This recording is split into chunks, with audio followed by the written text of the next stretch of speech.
The massive doors of the Galactic Council chamber opened with a low hum. Admiral Frank Morgan straightened his blue uniform and took a deep breath. Next to him, diplomat Olivia Carter adjusted her formal attire, her fingers nervously touching the Earth emblem pinned to her collar.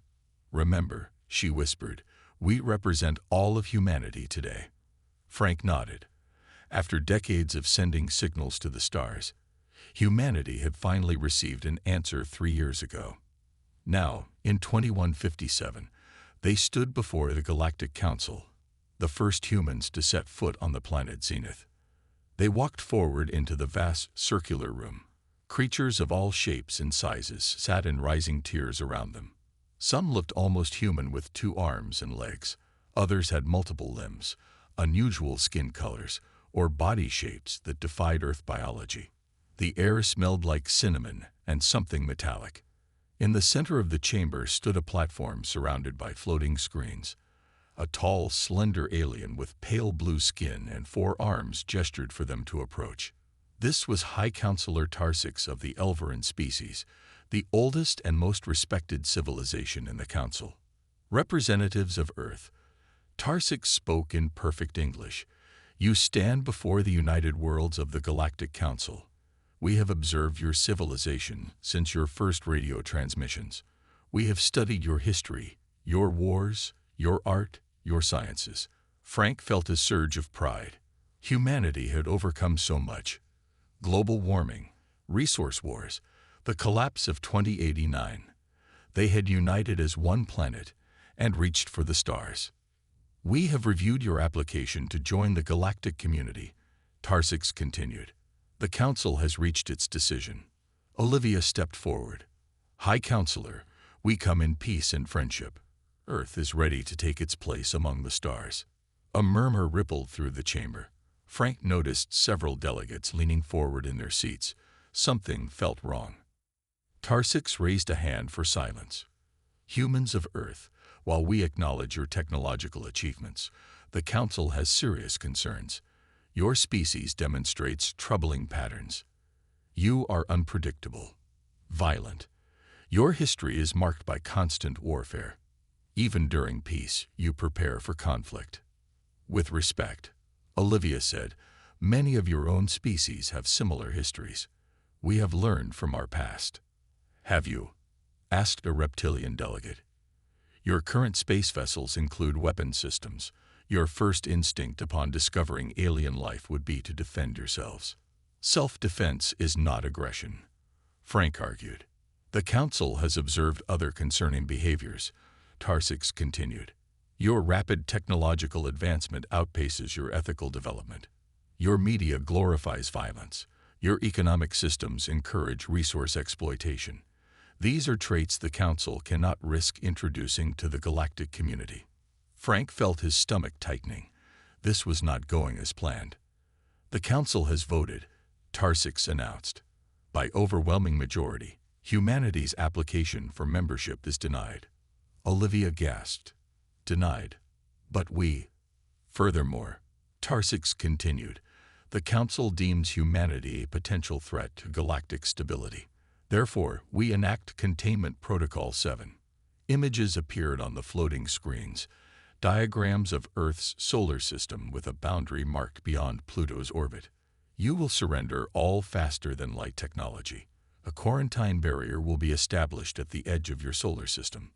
No human vessel will be permitted beyond this boundary. No Council ship will enter your space. You will be contained until such time as your species demonstrates sufficient evolutionary progress."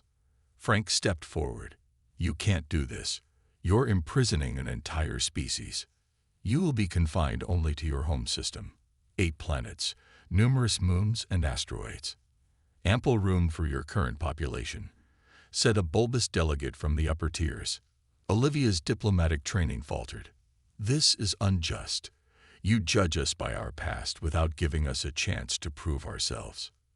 "The decision is final," Tarsix said. "You have 30 Earth days to recall any vessels beyond Pluto's orbit. After that time, the barrier will activate. Any attempt to breach it will be met with force." Frank felt cold anger rising inside him. And if we refuse? The chamber grew silent. Tarsix looked at them with what might have been pity. Then the council will have no choice but to enact more severe measures. For the safety of all galactic citizens, Olivia placed a restraining hand on Frank's arm. Her face was pale but composed. "We understand your decision, though we strongly disagree," she said.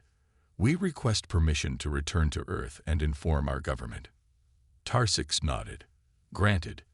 Your transport will depart in 3 hours. This session is concluded."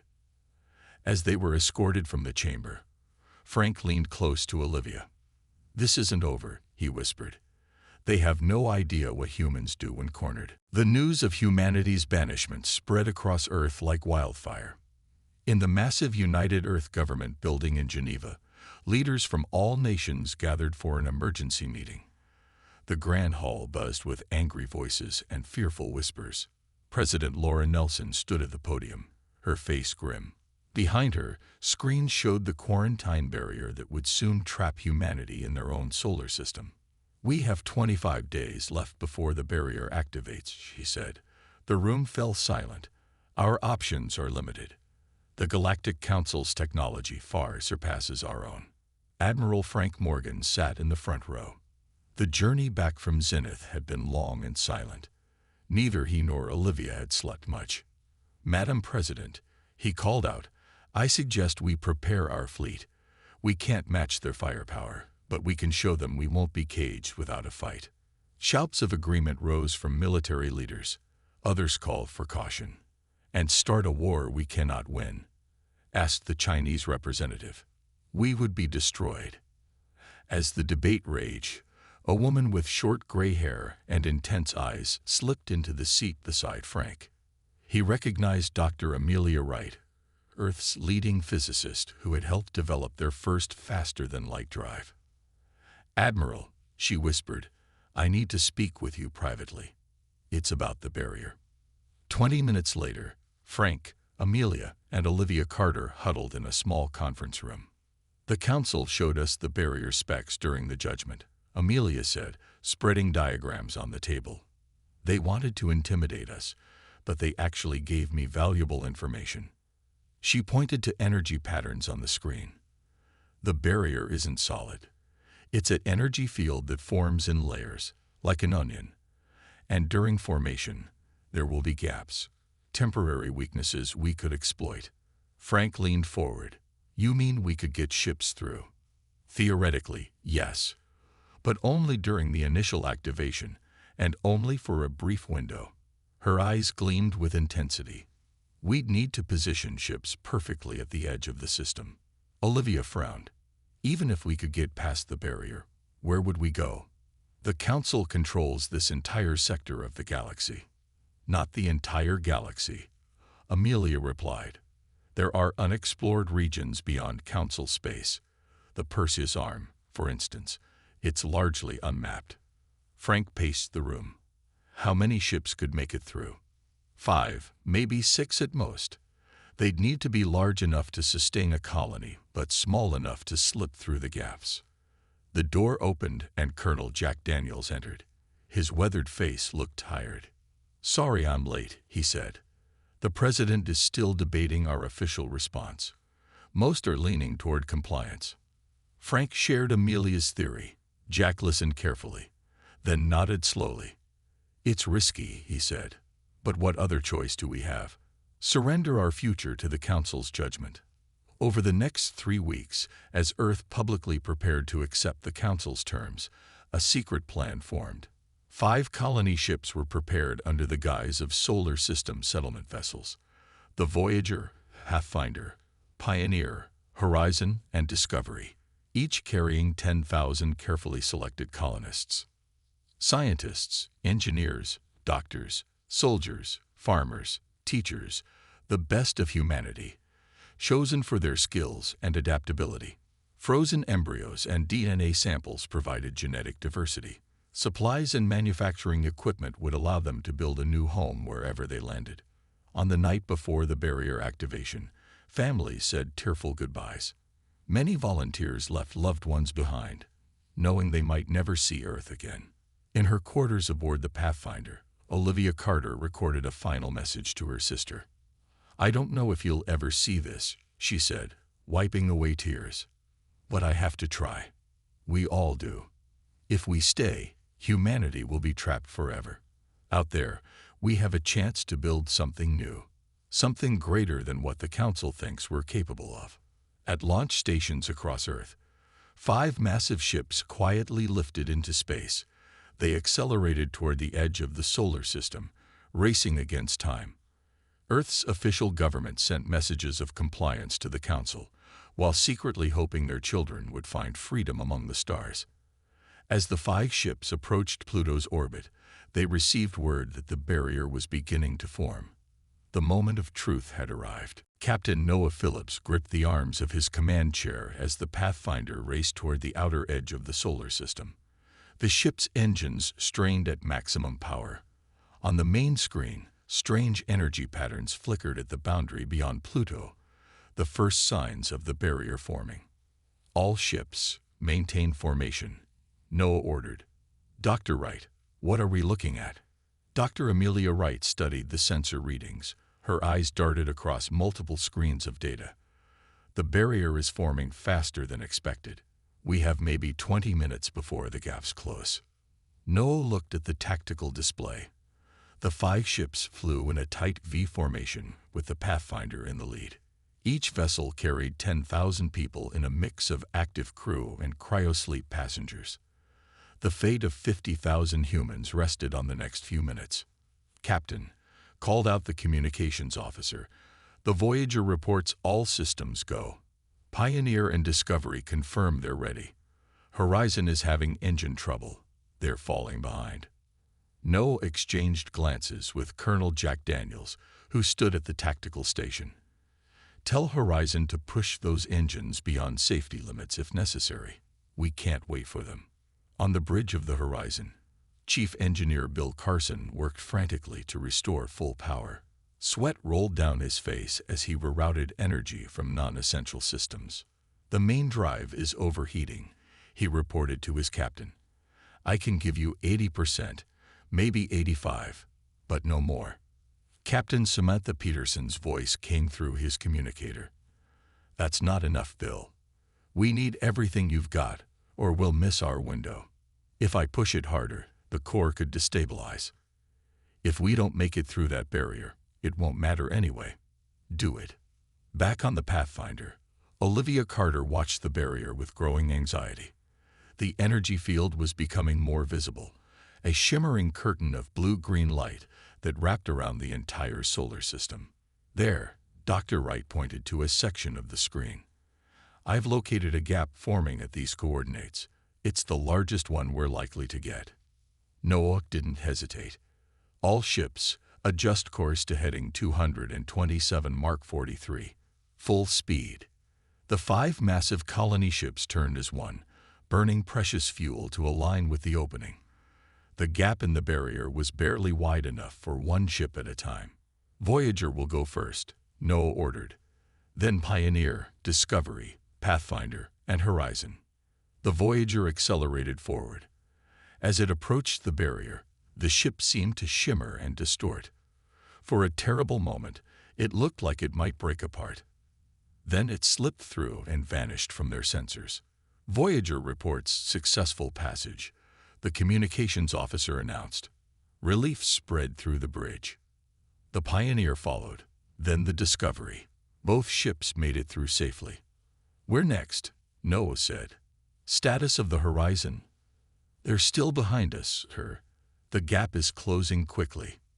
Noah faced a terrible choice: wait for the Horizon and risk everyone, or save his own ship. Before he could decide, Colonel Daniels spoke up. "Captain, the Horizon is hailing us. Captain Peterson wishes to speak with you." Samantha Peterson's face appeared on screen. Her expression was calm despite the chaos Noah could see behind her. "Noah, go through now. We'll find another way." "Sam, I can't leave you behind. The gap will close before we reach it." "That's an order, Captain. Save your people." Noah clenched his jaw. "We'll find a way back for you, I promise." Just build something worth coming back to. The connection cut off as the Pathfinder approached the barrier. The ship vibrated violently as it entered the energy field. Warning alarms blared throughout the vessel. For 15 agonizing seconds, they existed in a strange in-between state, neither inside nor outside the barrier. Then they were through, emerging into open space beyond the solar system. Status report, Noah demanded. All systems operational, sir. Minor damage to the outer hull, but nothing critical. Noah turned to watch the view screen as the horizon made its final approach to the barrier. The gap was now dangerously small. The horizon's engines glowed bright red as they pushed beyond safe limits. Then, without warning, council ships appeared, sleek, silver vessels that moved with impossible speed. They surrounded the horizon instantly. They're firing. Someone shouted. A series of energy beams struck the horizon. The ship didn't explode. Instead, it simply stopped moving. Then, as Noah and his crew watched in horror, the horizon began to break apart, piece by piece, as if being dissected. "It's a message," Olivia whispered. "A warning to us." All communication with Earth ceased as the barrier fully formed, sealing off the solar system completely. The 4 remaining ships were alone in the vastness of space, cut off from their homeworld. Noah stood and faced his crew. "Plot a course for the Perseus arm. We had a long journey ahead of us." 2 years passed as the 4 ships traveled through unknown space. They moved carefully, avoiding any signs of council activity. Food supplies ran low. Equipment broke down. Hope dwindled. Captain Noah Phillips stood in the observation deck of the Pathfinder, staring at the unfamiliar stars. His once crisp uniform was worn and patched. Like everyone else, he had lost weight. "We've been traveling for so long," said Olivia Carter as she joined him. Her diplomatic skills had proven useful in keeping peace among the increasingly frustrated colonists. "People are beginning to wonder if we'll ever find a home." Noah pointed to a bright yellow star ahead. "Dr. Wright believes that star might have habitable planets. We'll know in 3 weeks." 3 weeks later, cheers erupted throughout all 4 ships. The yellow star had 7 planets. The third one, a blue-green world with white clouds, showed signs of liquid water and breathable air. "It's beautiful," Dr. Wright whispered as she studied the sensor readings. "Gravity is 15% stronger than Earth's. Oxygen levels are higher. The days are 26 hours long. The plant life appears primitive, mostly moss and fern-like growth." "Any animals?" Colonel Daniels asked. "Small ones. Nothing larger than a rabbit from what we can tell. No signs of intelligent life." Noah made the decision. "We'll send down a landing party to confirm it's safe. If all goes well, we've found our new home." 2 days later, Noah stepped out of the landing shuttle onto the soft ground of the new world.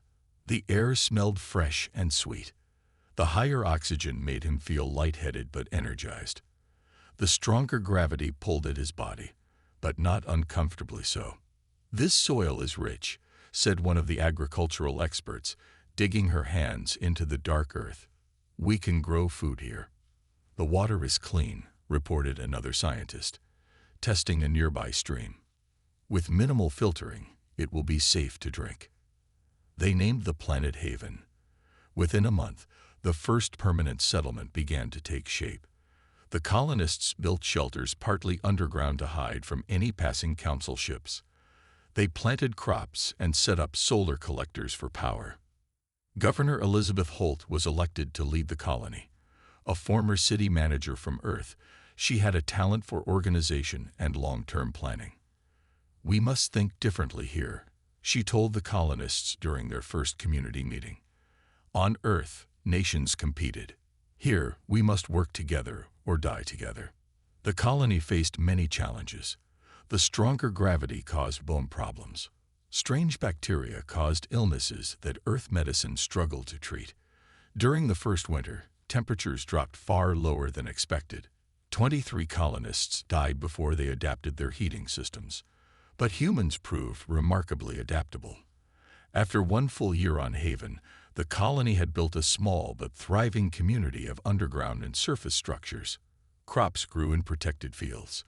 Engineers had constructed factories to produce essential tools and materials. Dr. Wright established a research center focused on the barrier technology. She worked tirelessly, analyzing the data they had gathered during their passage through the barrier. The Council's technology is advanced, she told Noah during one of their weekly meetings. But it follows rules we can understand. Given enough time, I believe we can develop something even better. On the second anniversary of their arrival, the colonists gathered for a celebration. Tables loaded with Haven-grown food filled the central plaza. Children born on Haven played games, their muscles naturally stronger from growing up in the higher gravity. Governor Holt raised a glass in toast. 2 years ago, we were refugees, fleeing a prison imposed by those who judged us unworthy. Today, we stand as the founders of a new human world. Noah watched the celebration with mixed feelings. They had created something remarkable here. But he still thought of Earth, billions of humans trapped within their solar system, never knowing that some had escaped. Olivia seemed to read his thoughts. "One day, we'll find a way back to them," she said quietly. "And when we do," Noah replied, "we'll bring them something the Council never expected, proof that their judgment was wrong." Later that night, as Haven's 3 small moons rose in the sky, Dr. Wright burst into Noah's office, her eyes wide with excitement. "I've had a breakthrough," she said breathlessly. "The barrier technology. I understand how it works now. And I think I know how we can use it to create something new." 20 years passed since humans first settled on Haven. The original settlement had grown into a proper city with a population of nearly 50,000. Children born on Haven were now adults, stronger than their parents due to the higher gravity. They called themselves Haveners and knew Earth only from stories and old videos. Dr. Amelia Wright's hair had turned completely white, but her mind remained sharp. For 2 decades, she had worked on understanding the barrier technology. Now, at last, she was ready to reveal her creation. In a large underground laboratory, Haven's leaders gathered around a strange device. It looked like a metal ring with glowing blue crystals embedded in its surface. "This is what I call a slip drive," Dr. Wright explained. "It works on principles similar to the Council's barrier, but reversed." Alan Foster, a young engineer born on the journey from Earth, stepped forward. He had become Dr. Wright's most brilliant student and helped perfect the device. "The Council's FTL drives warp space around a ship," Alan said. "Our slip drive does something different. It partially phases a ship into another dimension where distance is compressed." Noah Phillips, now Admiral of Haven's small fleet of ships, frowned. "In simple terms, what does that mean?" Dr. Wright smiled. "It means we can travel faster than Council ships. Much faster. A journey that would take them days will take us hours." Governor Holt, her face lined with age and responsibility, studied the device carefully. "And it works. We've tested it on unmanned probes. Now we're ready for the real test." Dr. Wright pointed to a small ship visible through the view screen.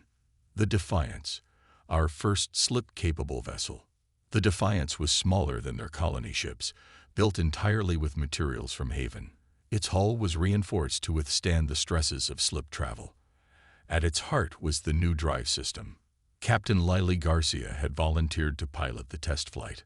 A confident woman born on Earth but raised mostly on Haven, she had proven herself the best pilot in the colony. "The mission is simple," Colonel Daniels explained to the gathered leaders. Now the head of Haven's security forces, his hair had gone gray, but his mind remained sharp. "Captain Garcia will take the Defiance to the Proxima star system, 8 light days from here. Once there, she will deploy a beacon and return immediately. With normal FTL, this would be a 16-day round trip," Dr. Wright added.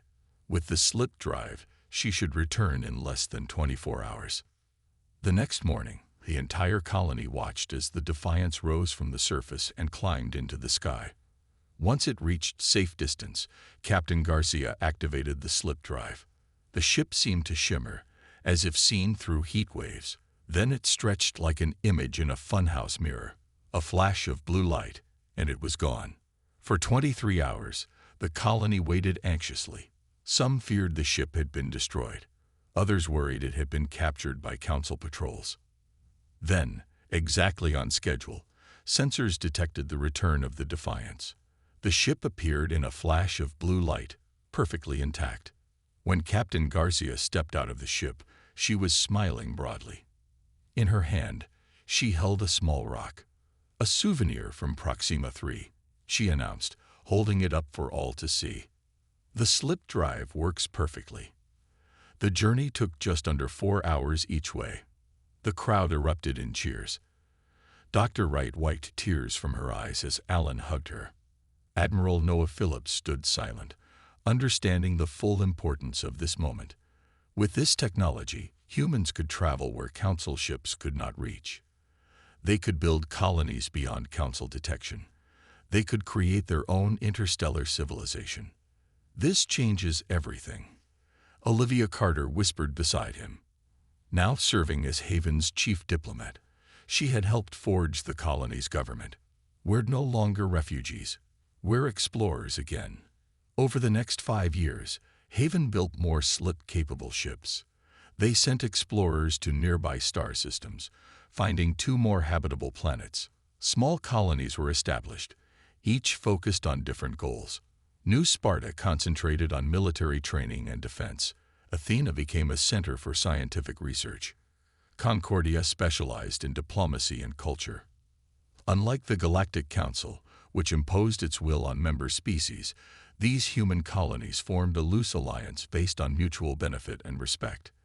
They shared technology and resources freely. On his 70th birthday, Admiral Noah Phillips stood on the bridge of the Pathfinder I, a new ship built with slip drive technology. Looking at the star map showing the growing network of human settlements, he smiled. "The Council thought they were imprisoning us," he said to his young crew. "Instead, they set us free to build something better than they could imagine." 50 years after the development of the slip drive, humanity had spread across 30 star systems. They called themselves the Shadow Empire, not because they sought to conquer, but because they existed in the shadows beyond the Council's awareness. Admiral Paul Martinez stood on the observation deck of the flagship Endeavour. Unlike the makeshift vessels of the early days, this ship represented the height of human engineering. Its hull was made of materials stronger than anything the Council possessed. Its slip drive could cross the galaxy in weeks instead of years. "Status report," Paul requested, looking at the holographic display of their territory. Commander Susan Baker, his second in command, brought up the latest data. "All colonies report stability, sir. Population has reached 5 billion across all systems. Industrial output increased 12% last quarter." Paul nodded, satisfied. At 35, he represented the new generation of leadership. Born on New Sparta, he had never seen Earth, yet he felt a deep connection to humanity's birthplace. And the stealth outposts near Council space, functioning perfectly. Our sensor network detects all Council ship movements while remaining undetectable themselves. This was the key to their success. While developing their civilization, humans had maintained strict secrecy. They built automated relay stations that monitored Council activities without revealing their own presence. They explored only areas beyond Council patrol routes. When they did encounter other species, they offered friendship and trade rather than domination. In her office on Concordia, Director Linda Warren reviewed reports from these encounters. The daughter of Olivia Carter, she had inherited her mother's diplomatic skills. Under her guidance, humans had formed alliances with 17 non-Council species. "The Vexari delegation has arrived," her assistant announced. Linda welcomed the reptilian visitors. The Vexari had once been rejected by the Council for their supposedly aggressive tendencies, much like humans. "Your new water filtration technology works perfectly," the Vexari ambassador said. "Our drought-stricken regions are recovering rapidly."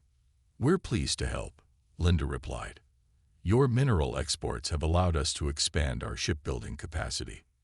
This was the foundation of the Shadow Empire, mutually beneficial relationships rather than the top-down authority practiced by the Council. On Athena, the scientific heart of human space, Dr. Kevin Wright continued his grandmother's legacy. The grandson of Amelia Wright, he led research into technologies that worked with alien environments rather than conquering them. Our new terraforming approach preserves 95% of native ecosystems, he explained to visiting scientists from 3 different species. Unlike Council methods that replace existing life forms, we integrate with them.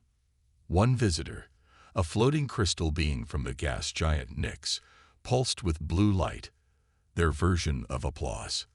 Council worlds suffer from ecological collapse after centuries of standard terraforming.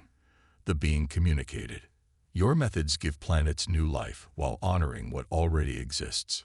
Back on Haven, now the capital of human space, the aging Alan Foster watched children playing in a park. At 73, he had witnessed the transformation from desperate refugees to a thriving civilization. A young girl approached him. "Are you really Alan Foster, the one who helped build the first slip drive?" He smiled. "One of many who worked on it, yes. My teacher says without you, we'd all be trapped in one solar system." "Is that true?" Alan considered this. "No one person did it alone. Humans succeed because we work together and adapt." The Council thought these were weaknesses. They were wrong. The Shadow Empire continued to grow, guided by principles different from the Council's rigid rules. They developed technology that emphasized harmony with natural systems. They welcomed diversity of thought and culture. They formed partnerships with species the Council had rejected or overlooked. And all the while, they remembered Earth. Stealth ships occasionally approached the barrier, testing its weaknesses, searching for a way to free their homeworld. In a secure facility on New Sparta, a special project had been underway for decades. The goal, to develop technology capable of disrupting the barrier without alerting the Council. "We're getting closer," reported Chief Engineer Rick Moore to the project overseer. "Tests show we can create a temporary passage for a small ship. It wouldn't last long, maybe 30 seconds, but it might be enough to establish contact." The overseer, an elderly woman with fierce eyes, nodded. It was Lily Garcia, the pilot who had tested the first slip drive 70 years earlier. "After all this time," she whispered, "we might finally be able to tell Earth they're not alone." Nearly a century had passed since humanity's banishment. The Shadow Empire now spanned over 50 star systems with a population of 12 billion humans and allied species. Their technology had advanced far beyond what the Council possessed, yet they had remained hidden, growing stronger in secret. That secrecy ended on a quiet day when sensors detected unusual activity near the Persis-Arm border. "Admiral, we have multiple Council vessels approaching the Lyra system," reported Lieutenant Kate Weber. "They appear to be investigating the energy signature from our mining operation." Admiral Stephen Ross, commander of the border fleet, frowned. Lyra was one of their newer colonies, still establishing its infrastructure. "How many ships?" "3 science vessels with a military escort. They don't seem hostile, just curious." Stephen considered his options. After decades of hiding, perhaps it was time to reveal themselves. He made his decision. "Send a message to Haven. I'm going to make contact with the Council ships." On Haven, the High Council of the Shadow Empire met in emergency session. The oldest members remembered Earth directly. The youngest had grown up with stories of the banishment. "We always knew this day would come," said Prime Minister Daniel Garcia, grandson of the legendary pilot Lily Garcia. "The question is, are we ready to face the Council?" Ambassador Sofia Rodriguez, the Shadow Empire's most skilled diplomat, stood up. "I volunteer to lead the contact mission. We should approach this as an opportunity, not a threat." The Council approved her request. Within hours, Sophia boarded the diplomatic vessel Harmony alongside Fleet Commander Gregory Williams.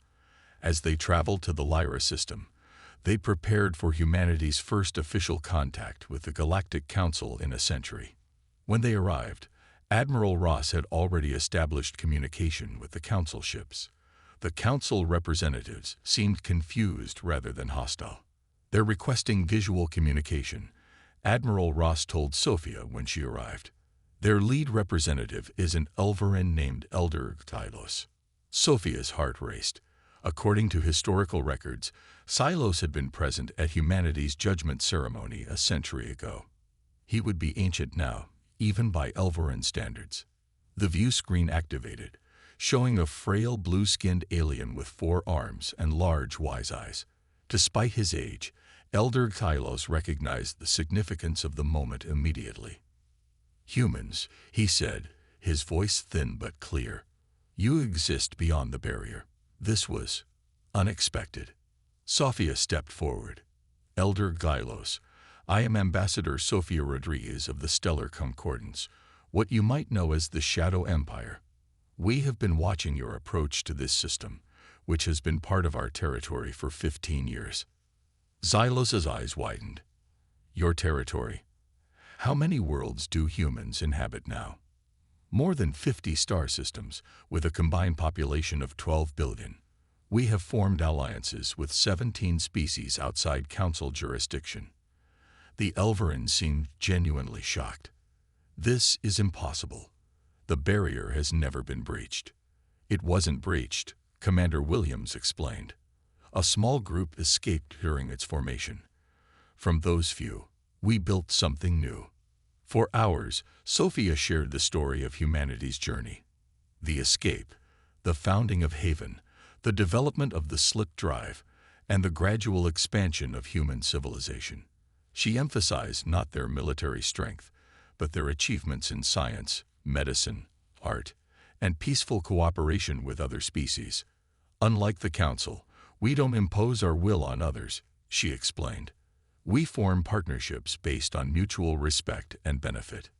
Elder Tylos and his delegation listened with growing amazement. Finally, he spoke. "I must report this to the full Council. The implications are significant." "We understand," Sophia replied. "But know this, we come not as supplicants or as conquerors, but as equals. And we request the Council reconsider its judgment of Earth. Our homeworld has remained isolated for too long." After the Council ships departed, Admiral Ross turned to Sophia. "Do you think they'll remove the barrier?" Sophia watched the ships vanish into FTL. "I don't know, but they can no longer ignore us. The Shadow Empire has stepped into the light." 2 months later, a massive Council delegation arrived at Haven. Ships from all major Council species came to witness what humans had built beyond their knowledge. They marveled at cities that blended with natural environments, at technologies that enhanced rather than replaced native ecosystems, at a society where different species worked together as equals. Elder Tylos himself addressed the High Council of Haven. "The Galactic Council requests a formal meeting. There is much we need to discuss, including the status of Earth." The Great Hall on Zenith was filled to capacity. Representatives from every Council species sat in the rising tiers, just as they had a century ago when humanity was judge. But this time, humans did not stand as supplicants. Ambassador Sophia Rodriguez and Fleet Commander Gregory Williams sat at a table of equal height to the Council leaders. Elder Tylos called the session to order. His ancient voice carried clearly through the chamber. 103 years ago, this Council judged humanity unworthy of joining galactic society. We placed a barrier around their solar system to contain what we perceived as a threat. His 4 hands made a traditional gesture of acknowledgement. Today, we must reconsider that judgment. The massive doors opened, and a procession of non-Council species entered. The 17 allies of the Shadow Empire. They took their places beside the human representatives. The Council members murmured in surprise. Sophia rose to speak. "Esteemed members of the Galactic Council, when you banished humanity, you believed you were protecting the galaxy from our violent, unpredictable nature. Instead, you freed us to build something new, something even greater than your Council." She activated a holographic display showing the systems of the Shadow Empire, now officially named the Stellar Concordance. Images appeared of flourishing worlds, advanced chips, and harmonious multi-species communities. We did not conquer these worlds. We did not force our ways upon others. We offered partnership, respect, and a different vision of what galactic civilization could be. A Drusen council member interrupted. Your technological advancement is concerning. You developed slip drive technology that surpasses our FTL capabilities. You could have attacked us at any time. Gregory Williams stood. Yet we didn't. Despite your judgment, despite the barrier that imprisoned billions of our people on Earth, we chose a different path. He showed footage of human medical teams helping during a plague on a non-council world, of environmental restoration projects, of cultural exchange programs between species. The council feared what humanity might destroy. Sophia continued. You never considered what we might build. For 3 days, the council reviewed evidence of human achievements. They studied the slip drive technology, terraforming methods that preserved native ecosystems, medical advances that had extended human lifespans to 200 years. Most significantly, they heard testimony from the 17 species that had formed alliances with humans. They offered us respect when the council demanded submission, said the leader of the Vexari. They shared technology freely when the council would have required tribute. On the final day, Elder Xylos announced the council's decision. The judgment against humanity was made with incomplete understanding. The barrier around Earth will be dismantled. The stellar concordance will be recognized as a sovereign power equal to the Galactic Council. Cheers erupted from the non-council delegation. Sophia and Gregory exchanged relieved smiles. 3 weeks later, a joint fleet of council and concordance ships gathered at the edge of Earth's solar system. Sophia stood on the bridge of the flagship Unity, watching as specially designed devices were positioned around the barrier. Will this work? She asked Dr. Nathan Wright, the great-grandson of Amelia Wright. The Council's barrier technology combined with our slip drive principles should create a controlled collapse, he explained. After a century, Earth will be free again. The devices activated, sending pulses of energy into the barrier. For several minutes, nothing seemed to happen. Then, like ice breaking in spring, cracks of light appeared across the shimmering field. With a silent flash, the barrier dissolved completely. Communication signals immediately flooded in from Earth. After initial confusion, messages of joy spread across both sides. Earth had developed its own path during isolation, creating a unique society that had preserved hopes of someday rejoining the stars. The first ship to enter the solar system was the Unity, carrying descendants of those who had flown a century before. As they approached Earth's orbit, they were met by vessels of unusual design. Earth's homegrown fleet. Standing on the observation deck, Sophia gazed at the blue planet of humanity's birth. Beside her stood Elena Phillips, a direct descendant of Captain Noah Phillips who had led the original escape. Your ancestor once promised to find a way back to free Earth, Sophia said. Today, we fulfill that promise. Elena nodded, tears in her eyes. And we return not as refugees or exiles, but as builders of something greater than what banished us. As the Unity docked with Earth's orbital station, humans from 2 different paths of history met face to face. The barrier was gone, humanity was whole again, and the galaxy would never be the same.